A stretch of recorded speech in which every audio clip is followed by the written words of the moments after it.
ബീവിയിലന്ന് ആറ്റലായി മോന് പിറന്ന് ഹാഷിം കുടുംബത്തിലായി ആശാമലര് പിറന്ന് സത്യമതത്തിൻ മുത്തൊളി നൂറ് പിറന്നത് അജബല്ലേ പാരിൻ റഹ്മത്തായില്ലേ മക്ക പതിയിലണഞ്ഞില്ലേ ആമീന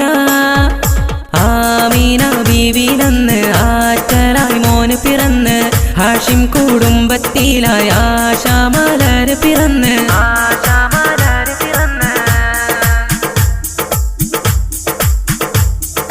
കിസ്റ കൈസർ ഞെട്ടി വിറച്ചൊരു രാവിൽ തിരുനബി അണവായി ഔസും കസ്റജും പോര് മറന്ന് ഔന്നിത്യത്തിൻ പടവേറി സ്വല്ലല്ലാഹു അലാ മുഹമ്മദ് സ്വല്ലല്ലാഹു അലൈഹി വസല്ലം അജ്ഞത കൂരിരുളാകയും നീങ്ങി ഹക്കിൻ വെളിച്ചം പ്രഭയായി പേർഷ്യയിലെ തീജ്വാലയണഞ്ഞു വിസ്മയ താരം വരവായി മാലിക്കിൻ തിരുനബി